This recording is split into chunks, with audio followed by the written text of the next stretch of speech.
இருப்பானா? இவ்வளவு விஷயம் நடந்திருக்கா? டேய் உங்களை கொஞ்ச நேரத்துக்கு முன்னாடி தான்டா நான் நம்பினேன். உரம் வாங்குறதுக்காக 10,000 ரூபா வச்சிருக்கேன். குதிரை ஓடி சம்பாரிச்சோம்னே. கண்டிப்பா ஓடும். எப்படா இல்லாத குதிரை ஓடி சம்பாதிக்கும்? குதிரைன்னா ஓடும், அது ஓடுனா சம்பாதிக்கும். இவன் குதிரையை கொடுத்திருப்பான், நீ காசை கொடுக்காம ஃப்ராட் பண்ணிருப்ப. எவ்வளவுடா? 10,000. மூடுறா. அவன் தானே தெரியும்டா. நடந்தது டேய் என்னன்னா மூடு. எல பஞ்சாயத்து அடுத்து என்ன நடக்க போகுதுங்கிறது எனக்கு நல்லா தெரியும். இவனுங்கெல்லாம் என்னை பத்தி மாறி மாறி போட்டு கொடுப்பானுங்க. நீங்க என்னை தூக்கி தூக்கி போட்டு மிதிப்பீங்க. கடைசியில கதற இந்த பணத்தை எடுத்து அவங்ககிட்ட கொடுப்பீங்க. வேண்டாம், அதுக்கு முன்னாடி நானே அவங்ககிட்ட கொடுத்துட்றேன். வாங்குற அடியாவது மிச்சம். எல நீ ஏமாறதுக்கு வந்தா உனக்கு கிடைச்சானே.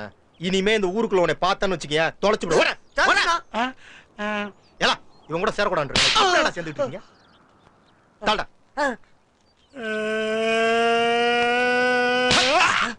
அழுதா சத்தம் வரக்கூடாது. ஃப்ராடு பேல.